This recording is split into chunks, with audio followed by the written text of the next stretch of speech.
کوئی سارے سوال کرنا. بسم اللہ الرحمن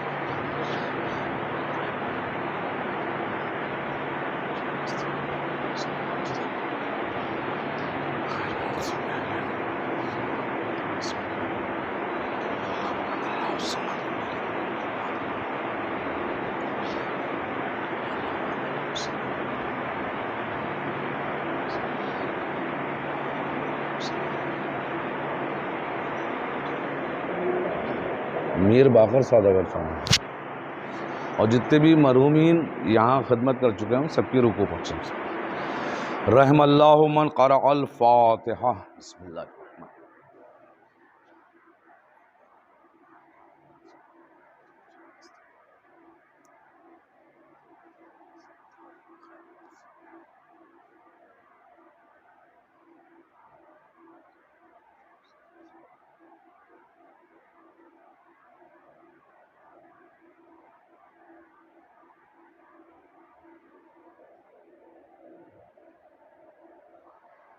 اعوذ باللہ من الشیطان اللعین الرجیم.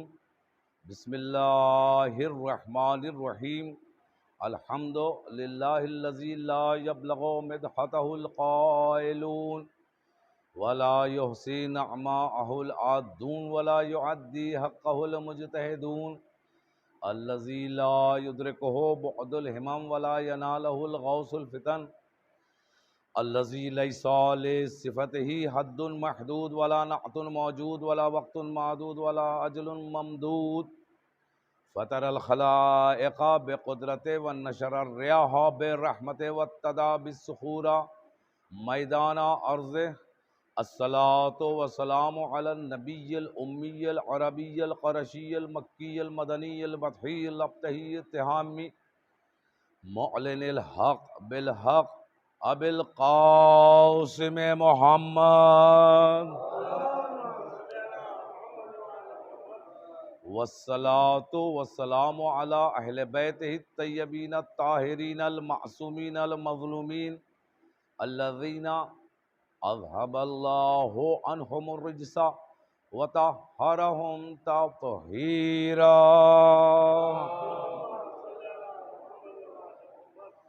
واللعنۃ الدائمۃ علی اعدائہم وقتلتہم ومنکری فضائلہم ومصائبہم وعظمتہم وعلومہم وجلالتہم اجمعین.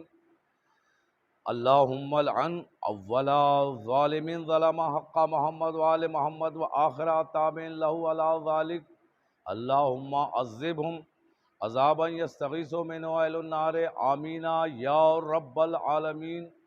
اما بعد فقد قال رسول اللہ صلی اللہ علیہ وآلہ وسلم ان الحسین مصباح الہدی و سفینۃ النجاۃ. صلوات پڑھتے محمد وآل محمد.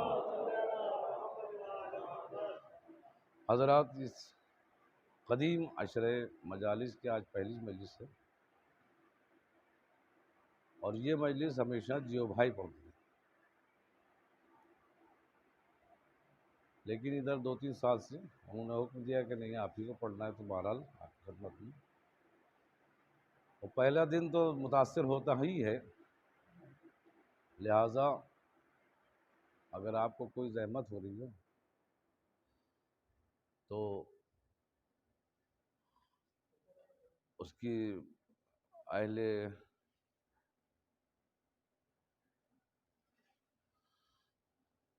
انتظامات جو لوگ کر رہے ہیں ان کی طرف سے، اور میں خود آپ سے معذرت خواہ ہوں کہ اگر کوئی تکلیف پہنچی آج. انشاءاللہ جو بچے ہوئے کام ہیں وہ کل ہو جائیں گے، اور جو سب سے اہم ترین کام اس امام باڑے کا ہوتا ہے وہ جھاڑ فانوس کا ہوتا ہے، اس میں بڑا صفائی میں وقت لگتا ہے. تو بہرحال انشاءاللہ کل سے کوئی زحمت نہیں ہوگی. اس عشرہ مجالس کو جس مشہور و معروف جس مشہور و معروف حدیث رسول اکرم سے مزین کیا گیا، وہ رسول خدا کی بہت ہی مشہور اور معروف حدیث ہے کہ ان الحسین مصباح الہدی و سفینۃ النجات. حسین ہدایت کا چراغ ہیں اور نجات کا سفینہ ہے۔ آقا حسین کے لیے رسول خدا نے صرف ایک حدیث ارشاد نہیں فرمائی، بلکہ متعدد موقعوں پر، متعدد جگہ پر الگ الگ احادیث ہیں کہ جن کو آپ آیات اعظام سے، ذاکرین اکرام سے سماعت فرماتے رہتے ہیں۔ صرف یہی نہیں کہ ایک موضوع پر ایک حدیث ہو، اگر ممبر پہ ہیں تو خطبہ چھوڑ کر امام حسین علیہ السلام کے لیے ممبر سے اترتے ہیں، ان کو گود میں لے کے دوبارہ ممبر پہ آتے ہیں اور دونوں ہاتھوں پر بلند کر کے فرماتے ہیں کہ فَحَاذَ الْحُسَيْنَ فَعَرَفُوهُ، یہ حسین ہے، ان کو پہچان لو۔ یہ تو شروعاتی دور ہے اس وقت کا جب امام حسین علیہ السلام کے ایام طفلی تھے، بچپنے کے واقعات تھے۔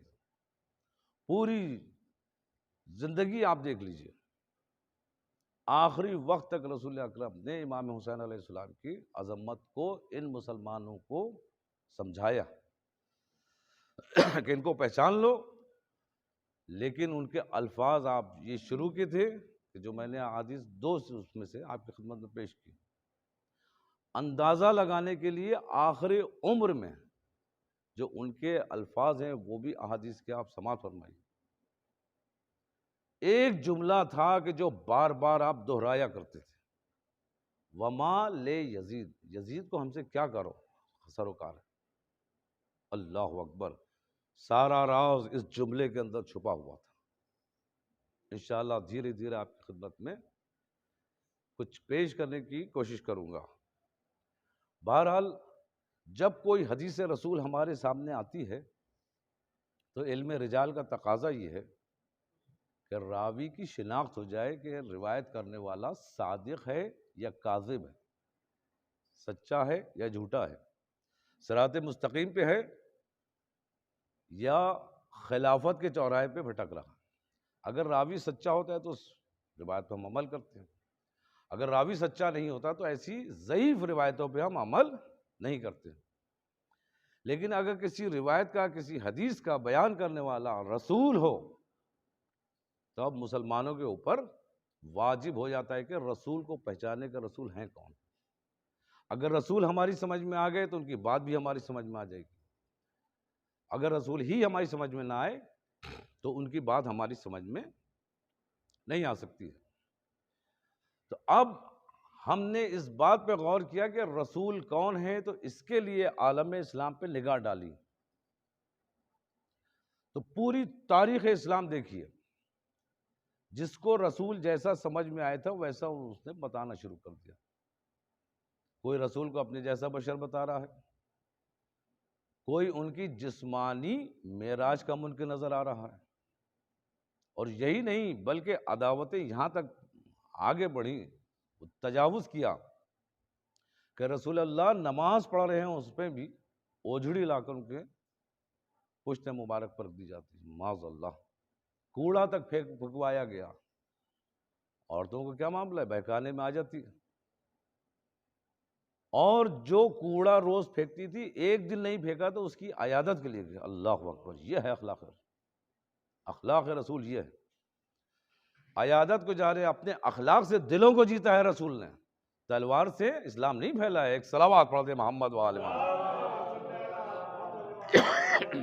ادھر تو ایک اور صلوات پڑھ دے محمد وآل محمد۔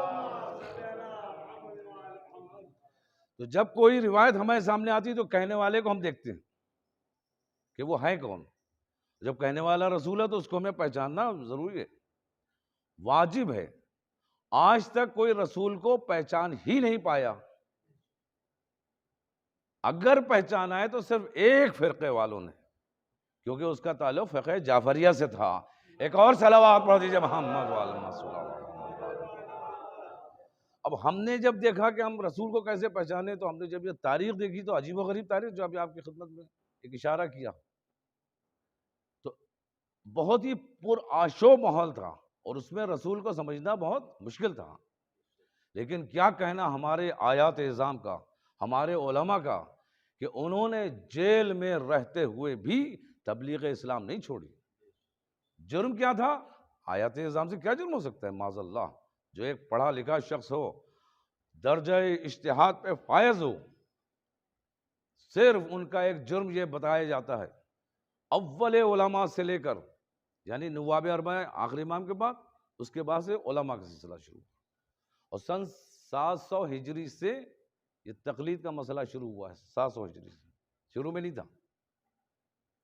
اور اس کے بعد جب یہ تقلیدی مسئلہ چل رہا ہے، اس کے بعد جو آیات اعظام چلے ان سے لے کر شہید ثالث اللہ رحمت، جن کی 400 سال سے زیادہ شہادت کا وقت گزر گیا ہے، تبلیغ اسلام کی انہوں نے۔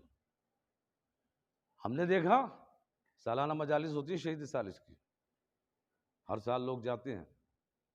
اب کووڈ-19 کی وجہ سے پچھلے سال بھی نہیں ہوئی، اور اس سال اعلان کر دیا گیا ہے کہ 4 نومبر سے 7 نومبر تک ہوں گی، جمعرات، جمعہ، ہفتہ اتوار۔ تو شہید ثالث کے بھی اور ان کے بعد سے آج تک علماء کی تبلیغ جاری ہے۔ آج کے دور میں ہم لوگ یہاں لکھنؤ میں بیٹھے ہیں، لیکن خبر رکھتے ہیں دنیا بھر کی۔ آیت اللہ العظمیٰ آغا سیستانی صاحب، جن کی تقلید 80% سے زیادہ ہو رہی ہے، آغا خوئی کے بعد انہی کا نمبر تھا، اور ایران سے 7 علماء کا اعلان کیا گیا تھا۔ وہ اس وقت کس دور سے گزر رہے ہیں؟ امریکہ مخالفت کر رہا ہے، جو سپر پاور بنا ہوا، ان کے بیانات آ رہے ہیں، تو بعض بیانات کچھ لوگوں کی سمجھ میں نہیں آتے ہیں، جس کو سمجھنا ضروری ہے۔ ہمارے قوم کے جوانوں کو، بزرگ سمجھتے ہیں، لیکن جوانوں کو وہ باریکیاں نہیں پتہ، اس لیے یہ باریکیاں سمجھنا ان کے لیے ضروری ہے۔ جو بھی آیت اللہ کوئی بھی بات کہتا ہے تو وہ بڑی ذمہ داری سے کہتا ہے، اور وقت کی نزاکت کو دیکھتے ہوئے کہتا ہے، اور ان کی بات مطلقاً نہیں سمجھنا چاہیے۔ جہاں وہ رہ رہا ہے وہاں کا ماحول پہلے سمجھو، اس کے بعد آپ ان کی بات کو دیکھیں تو آپ کو سمجھ میں آئے گی۔ اگر کسی سے اتحاد کے لیے کہے گا تو اپنے علاقائی ہوتا ہے فتویٰ، جس علاقے میں جس چیز کی ضرورت ہوتی ہے اس کے لیے کہا، تو اس کو آپ لکھنؤ میں لاگو کریں گے تو لکھنؤ میں نہیں ہوگا۔ لکھنؤ کا کوئی شخص جا کر ان سے سوال کرے اور وہ اس کا جواب دے تو وہ لکھنؤ کے ماحول کے حساب سے، ہندوستان کے ماحول کے حساب سے جواب دیں گے۔ تو موقع اور محل کے حساب سے وہ جوابات دیتے ہیں ہمارے آیات نظام۔ تو بعض چیزیں ان کی لوگوں کی سمجھ میں نہیں آ رہی ہوں گی، بعض لوگوں کی سمجھ میں تو اصولیوں کی کوئی بات آتی ہی نہیں، کیونکہ وہ اپنے آپ کو اخباری کہتے ہیں۔ صلوات پڑھ دیجیے محمد و آل محمد۔ یہ اصولی اخباری کی ایک نئی جنگ آ گئی، اور یہی کوئی نئی بات نہیں ہے، کوئی نئی بدعت نہیں ہے، بدعت بہت دنوں سے ہوتی چلی آ رہی۔ کبھی کوئی موضوع لے لیا، اس کے اوپر اپنے اختلافات ہو شروع ہو گئے، 2 پارٹیاں بن رہی ہیں، گروپ بازی ہو گئی۔ اب تو یہ پوچھا جاتا ہے، کوئی لکھنؤ کا باہر والا آ کے لکھنؤ میں رہتا ہے تو اس سے پوچھا جاتا ہے آپ کس گروپ کے ہیں؟ یہ ہے عالم، ایک صلوات پڑھ دیجیے محمد و آل محمد۔ کوئی ہم سے پوچھتا ہے آپ کس گروپ کے، ہم صرف ایک جواب دیتے ہیں کہ ہم حسینی گروپ کے ہیں، کیونکہ ہماری یہی پہچان ہے کربلا۔ ہم کو اللہ نے بھیجا ہے محرم کے لیے، اللہ اکبر۔ تو ہم نے جب اس بات پہ غور کیا کہ رسول کو کیسے سمجھا جائے، تاریخ اٹھائی تو اس میں یہ سب نظر آیا، تو ہم نے ایک فیصلہ کیا کہ جب رسول اللہ کی امت کے فرقے ہو جائیں اور سب اپنی اپنی بات کہہ رہے ہوں، تو ایسی کوئی میزان ہونا چاہیے، ایسا کوئی مرکز ہونا چاہیے جس پر تمام فرقوں کا اتفاق ہو، اور رسول اللہ کی صحیح صورت ہماری سامنے آ جائے، صحیح تصویر ہم سامنے آ جائے، ہم ان کو کما حقہ پہچان سکیں۔ تو ایسے پرآشوب ماحول میں صرف اور صرف ایک میزان نظر آتی ہے، اور اس میزان کا نام ہے قرآن، جس کی بے حرمتی ہر زمانے میں ہوئی، لیکن ہر زمانے میں منہ توڑ جواب دیے گئے۔ قرآن ناطق کی بھی بے حرمتی ہوئی، قرآن صامت کی بھی ہوئی۔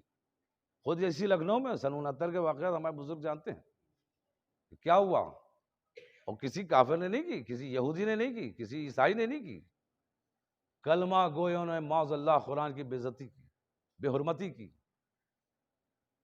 اور اشارے کے لیے صرف ایک لفظ آپ کی خدمت میں پیش کر دو، ایک جگہ کا نام، مسجد ہے، وہ مسجد زینہ۔ یہ ہمارے لخاص سے ذرا سا آگے جا کے مرزا زینہ کی مسجد کہلاتی ہے۔ کیا وہاں بے حرمتی ہوئی تھی قرآن کی؟ اب فون کر کے ہم سے کہہ رہے ہیں کہ سب قرآن کے اوپر بول رہے ہیں کہ ان کے خلاف، ان کے فلاں کے خلاف، نام لے کے، بغیر نام لے کے. آپ کا کیا کہنا ہے؟ اور انٹرویو لینا چاہتے ہو وہ کریں. ہم نے صاف صاف کہہ دیا، ہم نے کہا 1400 سال میں وہ پہلا شخص کہ جس نے قرآن کی بے حرمتی کی تھی، اس سے میں شروعات کروں گا اور سب کو گنوا دوں گا اس وقت تک.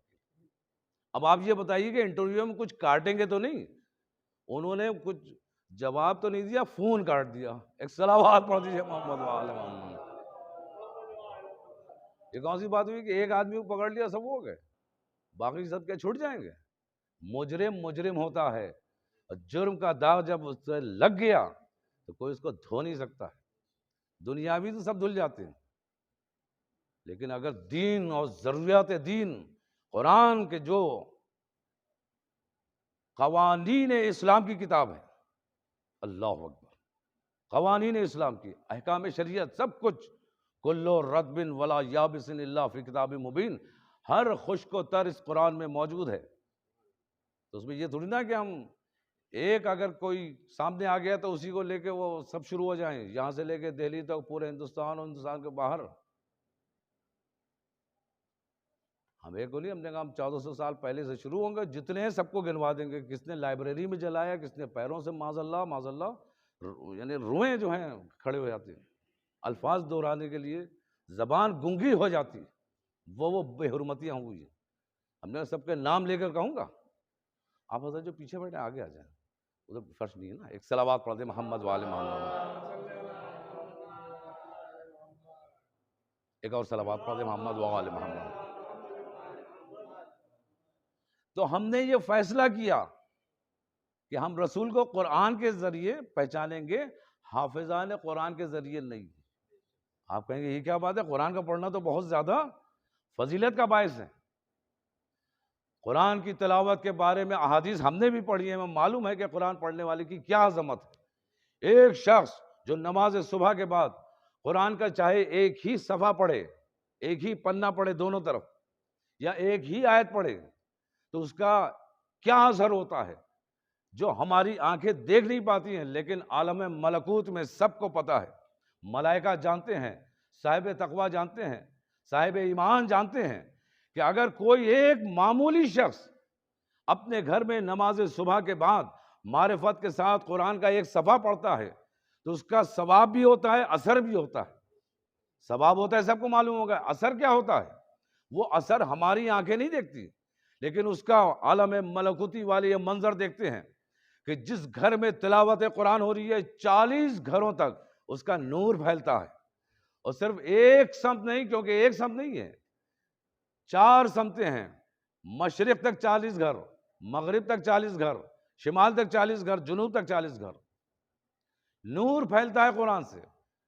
لیکن معرفت کے ساتھ نو اگر پڑھ رہا ہے تو ہوگا، ورنہ اگر بغیر معرفت کے ہے تب بھی چھوڑا نہیں گیا ہے.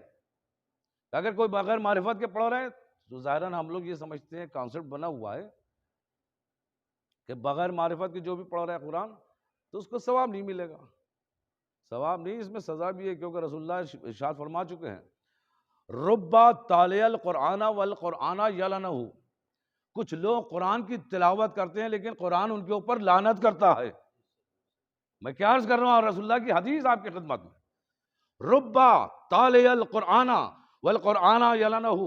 کچھ لوگ قرآن کی تلاوت کرتے ہیں لیکن قرآن ان کے اوپر لعنت کرتا ہے. تو یہ کیوں کرتا ہے لعنت؟ یہ کیسے کرتا ہے لعنت؟ بغیر معرفت کے پڑھ رہے ہیں اس لیے ہو رہا ہے. یہ بغیر معرفت کیا ہے، آج کل کے انگلش میڈیم بچے شاید نہ سمجھیں. بغیر معرفت کے یعنی قرآن کو سمجھے بغیر، سامنے کی بات ہے. اس کی ڈیٹیل بتانے کی ضرورت ہے کہ جو علماء کی ذمہ داری ہے، ہم جیسے طالب علموں کی ذمہ داری ہے، ذاکرین کی ذمہ داری ہے کہ خالص اسلام پہنچائیں. اب اگر کوئی قرآن کی تلاوت کر رہا ہے اور جان بوجھ کر نماز ترک کر رہا ہے، نماز واجب ترک کر رہا ہے، تو جتنی بھی نماز والی آیات ہیں وہ اس کے اوپر لعنت کرے گی.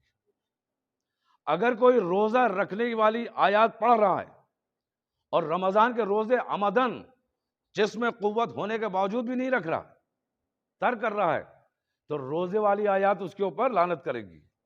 اگر کوئی سورہ حج پڑھ رہا ہے اور حج واجب ہونے کے بعد بھی اگر وہ حج نہیں کرتا ہے، جان بوجھ کر نہیں کرتا ہے، تو حج والی آیت اس کے اوپر لعنت کرے گی۔ اگر کوئی زکوٰۃ حد نصاب پہ پہنچنے کے بعد نہیں دے رہا ہے اور اس کے بعد زکوٰۃ والی آیاتیں پڑھ رہا ہے، تو ان آیات جن کی تلاوت کر رہے ہو ساری کی ساری آیات اس کے اوپر لعنت کریں گی۔ جو خمس نہیں نکال رہا ہے اور اس کے اوپر خمس واجب ہو گیا ہے، تو خمس والی جتنی آیات ہیں وہ اس کے اوپر لعنت کریں گی۔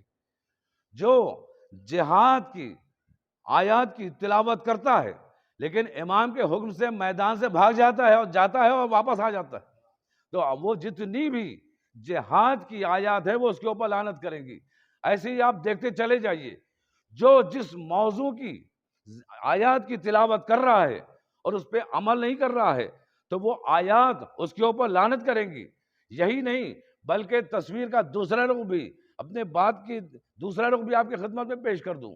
اگر کوئی آیہ نماز یرید اللہ پڑھ رہا ہے اور دل میں بغض اہل بیت ہے تو آیہ نماز کو اوپر لعنت کرے گی۔ اور یہی نہیں بلکہ اگر کوئی سورہ دہر کی تلاوت کر رہا ہے اور اس کے بعد اہل بیت کی آخری فرد کو کربلا میں شہید کرنے والوں میں یا ان کے ظلم کو، ان کے اوپر ظلم کرنے والوں پر یعنی ان ظالموں کی طرفداری کرتا ہے تو پورے کا پورا سورہ دہر اس کے اوپر لعنت کرے گا۔ ایک صلوات پڑھ دے محمد وآلہ محمد۔ تو یہ ہے قرآن کے جو قوانین اسلام کی اساسی کتاب۔ اس پہ تو اگر کسی کو عربی نہیں آتی ہے تو اس کے لیے بھی حکم ہے کہ کم سے کم ماہ رمضان میں دیکھیے آیات نظام جو کچھ کہتے ہیں وہ ہم انہوں کا اگر روز نہیں پڑھ سکتے تو ہفتے میں ایک بار شب جمعہ، اتنی فضیلتیں ہیں۔ حالانکہ شب جمعہ صرف جمعرات کا دن گزار کے جو شب آتی ہے اس کو کہتے ہیں، لیکن شب جمعہ 3 ہیں۔ شب جمعہ کی یعنی فضیلتیں 2 شبوں میں اور ہیں۔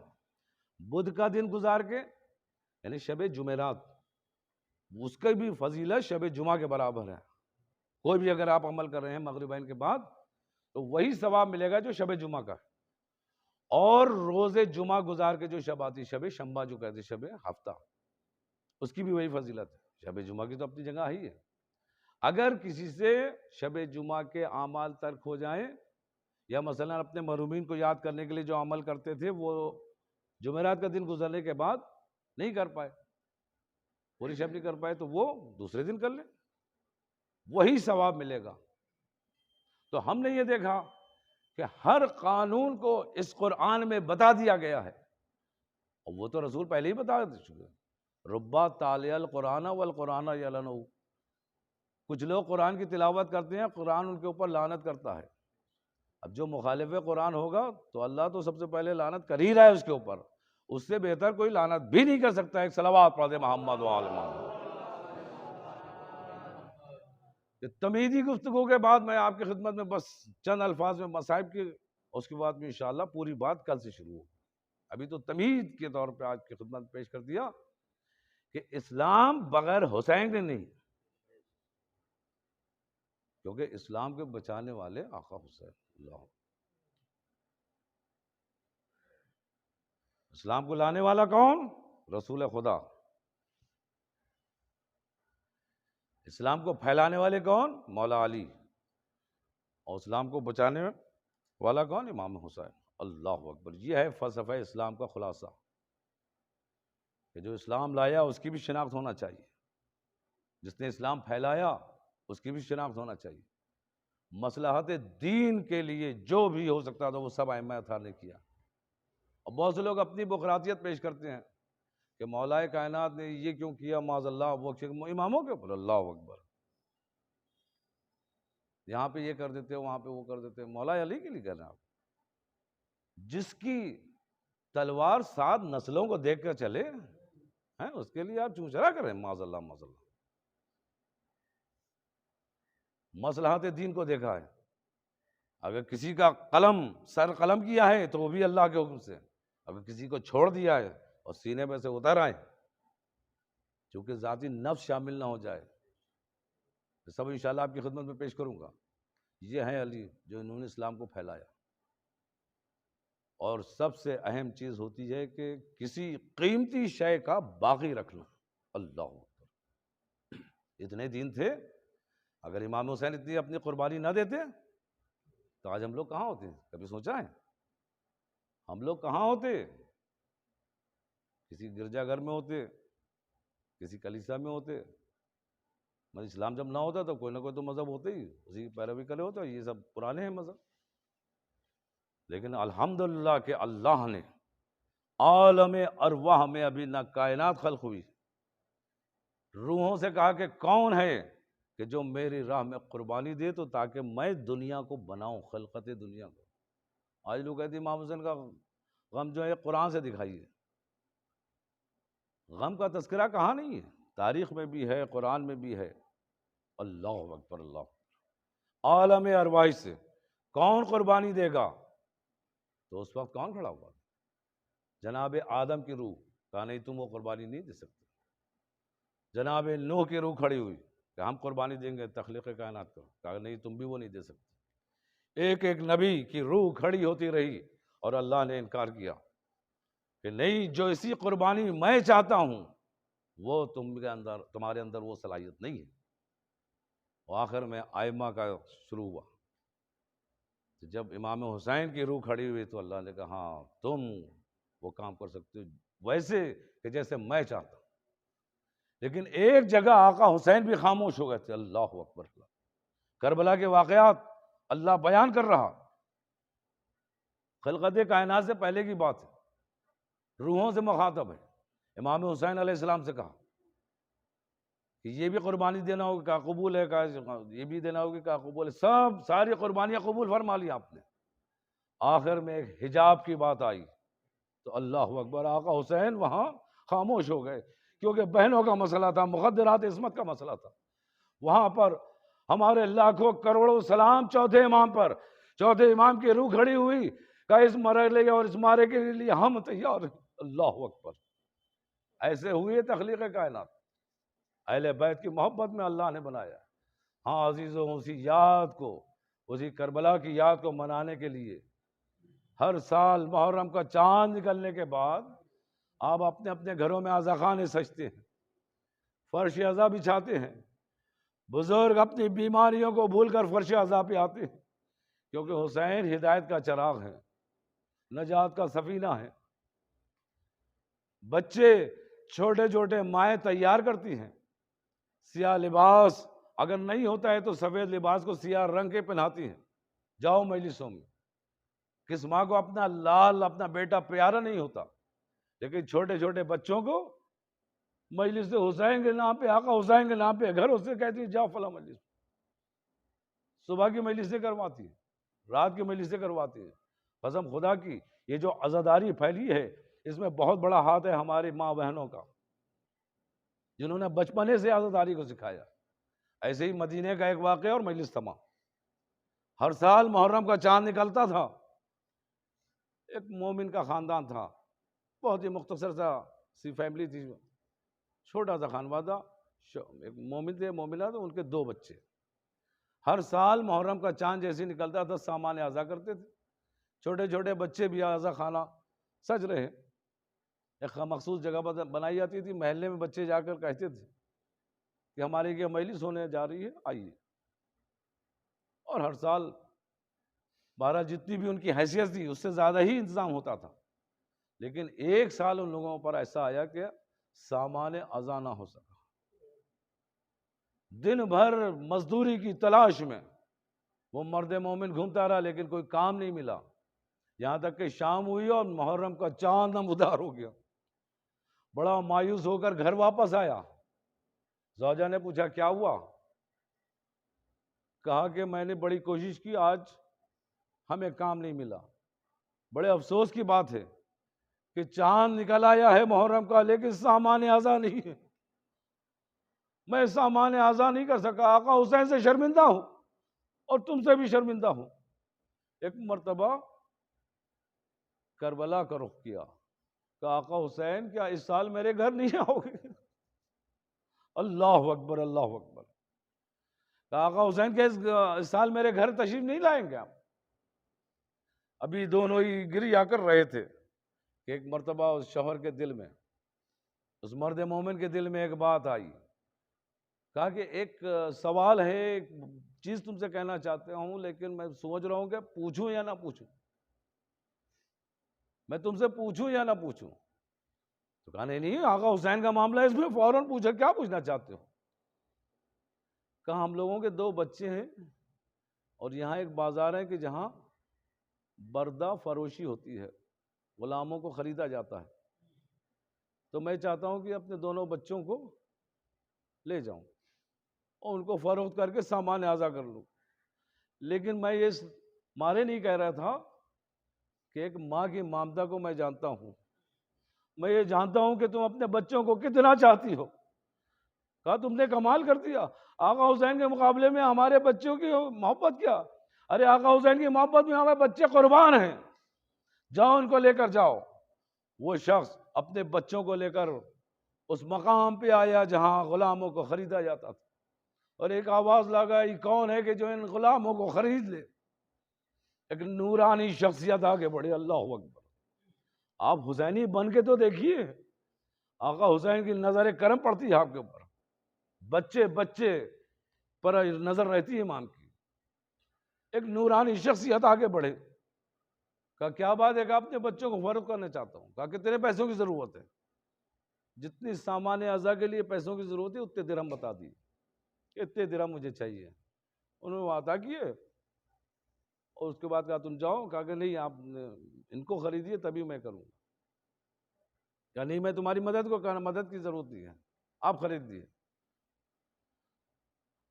وہ لے کے چلے گئے، یہ بازار میں آیا، سامان اعزا خریدا، اور اس کے بعد اپنے گھر میں آیا، سامان اعزا لے کر فرش اعزا بچ گئی، فرش اعزا بچ گئی۔